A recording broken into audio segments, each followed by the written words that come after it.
Assalamu alaikum. Bismillahirrahmanirrahim. How are you, students? I hope you are fine. Good. Sounds good. So, we will start our today's lesson.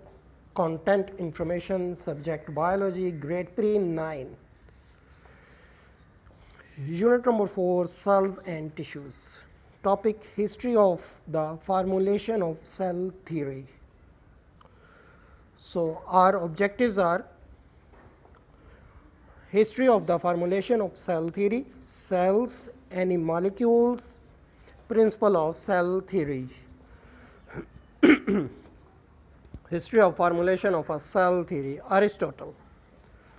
Aristotle shown in the diagram, you can see that how he looks like. Presented in the idea that all animals and the plants are somehow related. Plants and animals किसी न किसी तरह किसी न किसी end पर एक दूसरे के साथ मिलते हैं.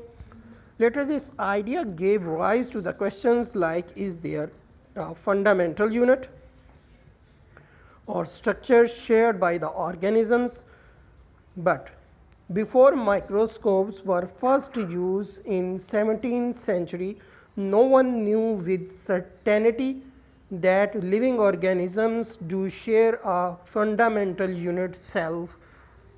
अरिस्टोटल फर्स्ट इंसान थे जिन्होंने सेल्स का नाम दिया, सेल्स के बारे में स्टडी की.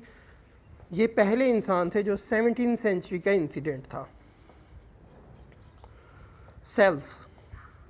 Sales are first described by a British scientist. लेकिन सेल्स को सबसे पहले जो बयान किया गया वो एक ब्रिटिश साइंटिस्ट थे, Robert Hooke, in 1665. That is also in a 17th century. He used his self-made light microscope to examine a thin slice of a cork. Hook observed a honeycomb. जिस तरह शहद की मक्खियों का छत्ता होता है उसमें छोटे छोटे कंपार्टमेंट बने होते हैं, ठीक है, of the tiny empty compartments. He called the compartments in the cork as a celluli. इसी तरह इसने कॉर्क के अंदर उसी तरह के कंपार्टमेंट देखे जब इसने माइक्रोस्कोप की स्टडी की. Cellula is a plural of a cells, cellular. His term has come to us as a cell. तो इसकी टर्म हम तक पहुंची आज की तारीख में सेल्स के साथ. आपके सामने डायग्राम में शो किया गया है कि कॉर के अंदर जो वो सेल्स बने हुए थे कंपार्टमेंट से, वो दिखाए जा रहे हैं आपको, ताकि आप अपना आइडिया, अपने कॉन्सेप्ट को क्लियर कर सकें. Robert Hooke was a chemist, mathematician and the physicist. Multi dimensional personality थे ये. His remarkable engineering abilities enable him to invent and improve many mechanical devices, including timepieces, the quadrant and the Georgian telescope.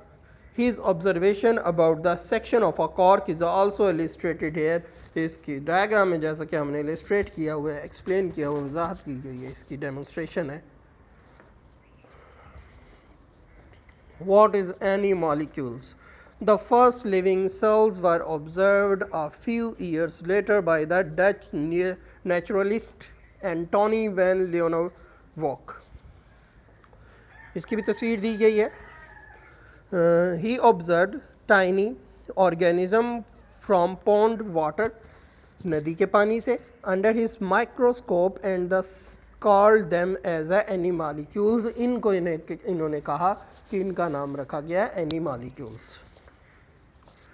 Another scientist in the discovery of a cell is Jean-Baptiste de Lamarck. For another century and a half, the general importance of a cells was not appreciated by the biologist. Biologist ने इस चीज़ को appreciate नहीं किया इस term को. In 1809, Jean-Baptiste de Lamarck proposed that nobody can have life. किसी की भी ज़िंदगी मुमकिन नहीं है. Its part are not cellular tissue. अगर उसके पार्ट जो है सेलुलर टिश्यू से नहीं बनते और are not formed by the cellular tissues, और जो सेलुलर टिश्यू से नहीं बने. Another one scientist came in the party, Robert Brown. In 1831, a British botanist, Robert Brown, discovered nucleus in the cell. इसने सेल के अंदर न्यूक्लियस के बारे में डिस्कवरी बताई कि सेल के अंदर एक और चीज़ होती है जो कि न्यूक्लियस है.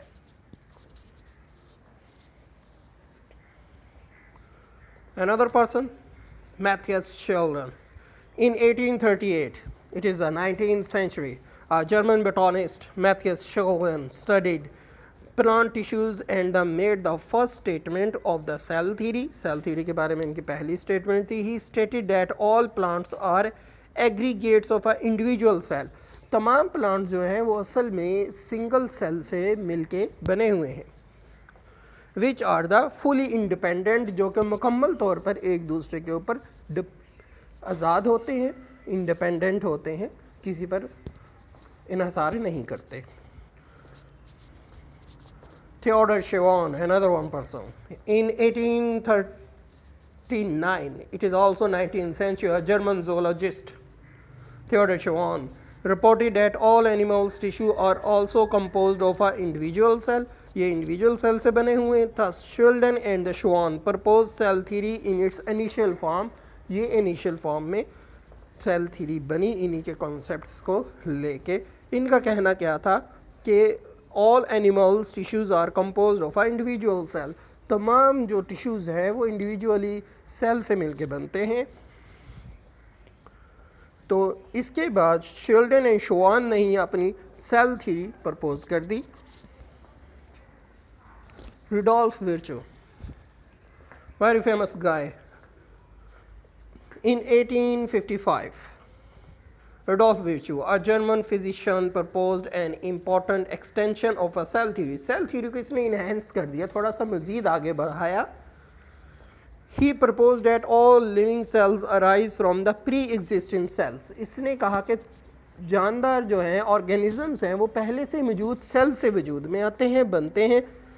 ठीक है, इसका नाम इन्होंने रखा omnis सेलुला. So Louis Pasteur, another person, in 1862, Louis Pasteur provided experimental proof of this idea. Louis Pasteur साहब ने इस आइडिया को मज़ीद इन्हेंस किया by experimentation. At the end, principle of a cell theory, इतने साइंटिस्ट की काविशों के बाद, कोशिशों के बाद, हमारे पास सेल थ्योरी के जो प्रिंसिपल्स बने वो दर्ज झैल में हैं. देखते हैं. Cell theories are regarded as one of the most fundamental knowledge in a biology. Cell theory biology का एक बड़ा इंपॉर्टेंट कॉन्सेप्ट है. It has wide ranging effects in all fields of research. After the initial presentation of cell theory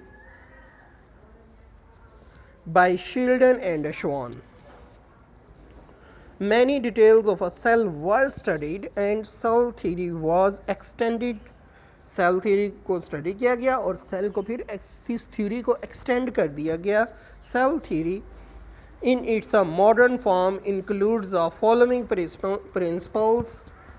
First one is all organisms are composed of one or more cells. All organism, तमाम organism जो होते हैं compose होते हैं एक cell से. एक cell से अगर होंगे तो हम उन्हें कहते हैं यूनिसेलुलर ऑर्गेनिजम्स. अगर मोर देन वन सेल तो हम इन्हें कहते हैं multicellular organisms. Just like we, जैसे कि हम लोग हैं, मल्टी सेलुलर ऑर्गेनिजम्स भी आते हैं. Cells are the smallest living things, the basic unit of organisation of all organism. तमाम ऑर्गेनाइजेशन ऑर्गेनिजम्स की जो स्टार्ट होती हैं वो बेसिक यूनिट है सेल, क्योंकि सेल से स्टार्ट होता है. एक सेल से भी हो सकता है, ट्रिलियंस ऑफ अ सेल से भी एक ऑर्गेनिज्म डेवलप हो सकता है. Cells arise only by the division in a previous existing cells. Cell सिर्फ बनते हैं, डेवलप होते हैं पहले से मौजूद सेल से. वो अपने जैसे सेल्स ही डेवलप करते हैं. ओके स्टूडेंट्स, अल्लाह हाफिज़.